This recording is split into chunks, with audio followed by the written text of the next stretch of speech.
Have you ever started reading a book that you just had to drop because it was so terrible?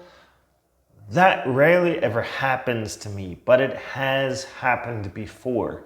So the reason why I'm making this video for you today is because I want to talk about the benefits of actually stopping a book. I know some of you may feel like you have to finish a book once you started it, but in reality, you should not be reading the whole book if you're not getting anything out of it.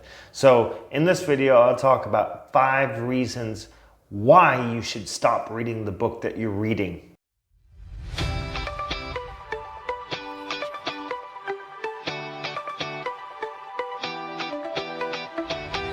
So the very first reason, and probably one of the most common reasons, is the topic. Now, if the topic of the book is just not the right match for you at this time, maybe you still find the topic very interesting, but it's just not fitting with your mood at the time. It's a good time to just stop and set the book aside until the time that you really are actually into that topic. It doesn't mean that you will never read it again. Also, maybe the topic is just too difficult for you. Like, for example, real life example here, take The Intelligent Investor, for instance. Now, that one by Benjamin Graham is like a pretty advanced investing book. Like, you have to have experience in stock investments in order to make sense of the book. Now, I happen to plow through that book, and I wish I would have actually stopped because it didn't really benefit me. Because at the time I wasn't even investing in stocks. So why should I read a book that's not going to benefit me right now? Why should I take and waste that time that could be spent on another book that might benefit me even better?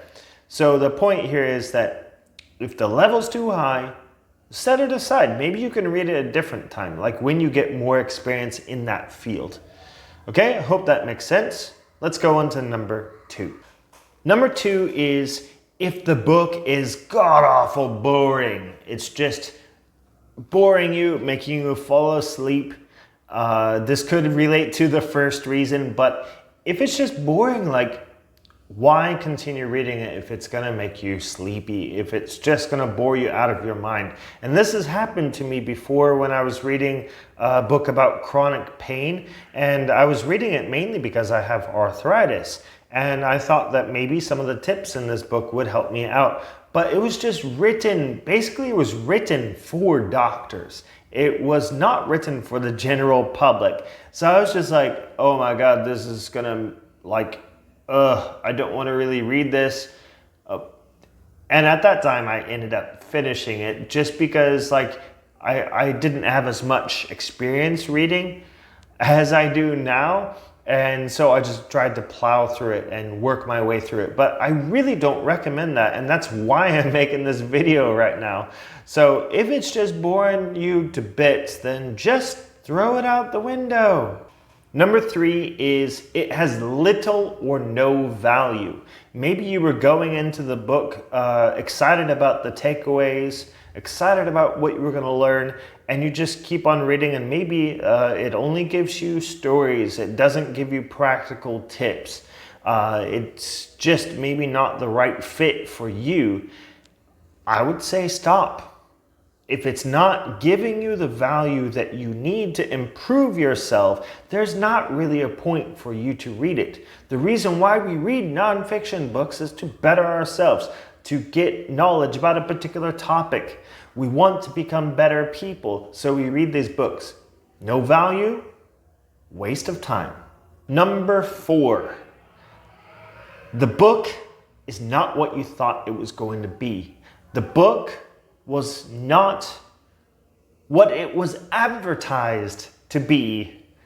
Like, maybe the author wants to tell you about starting your own business, but then inside the book they start talking about building an online course or an online business. This is false advertising. So if you're planning on starting a business, but then you read the book about an online business, then maybe it does not fit with you. Maybe it's not what you want. So if it's false advertising, or maybe you were misled, or maybe you missed something in the descriptions or the reviews of the book, then it might not be a good book for you. And the very last one is the writing is absolutely terrible. I don't know if you've ever run into a book like this where the writing is terrible. I have. The structure included, like how the book is laid out. Maybe does it have chapters, or is it missing chapters? Does it have way too long paragraphs, or maybe it's a translated book and the translation is way off? Like, there's so many different reasons why the writing could be bad. And these are types of books that we want to just stay away from. Because when we read those nonfiction books, we want to be able to easily pick out the takeaways. We want, like, one of my favorite books of all time, and I read it this year, is Atomic Habits. That book was perfect. The way that it's laid out is great. We want to have a book like that. I cannot really give you an example of a poorly laid out book. Okay, actually, my example is Principles. Now, Principles is a cool book. Like, it has so many great takeaways. Like, it's I don't want to like totally tear this book apart, but I felt like it was very, very repetitive.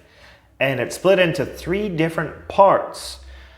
The first part is like a mini autobiography, which was really interesting. I liked it. It was cool. Then we got into the life principles, and I learned a lot from the life principles, but it's written out like a journal entry, and you just splash all the journal entry into this book. The third part was like so much repetition from the second part and the first part. So it's just laid out in a very bad way. So I don't know if you've run into a book like this, where it's just laid out in a bad way, the poor translation, and maybe not written in chapters. Like, this is a type of book that maybe you can just stop and throw out the window, or save for a different time, or just totally forget about it. So we have our 5 reasons why we should stop a book, and I hope you take these to heart. I had a whole lot of fun sharing these with you. Like, you know, the whole purpose of this is to try and help you to become a better reader, so you can absorb the information as quickly as you can, apply it in your life as best as you can, and just become a better person. If you have any additional reasons why you should stop reading a book, I would love you to add it to the comments. Tell us, share with the community why you should stop reading a book, when you should stop reading a book. Okay, so I hope to see those comments soon, and I would definitely share more tips like this in upcoming videos. Talk to you soon. Thanks for watching, everyone. Make sure to like, comment, and subscribe for more videos like these. Also follow my other social media accounts such as Instagram, Facebook, and Twitter for more valuable content. Thank you for watching again, and I will see you guys next time.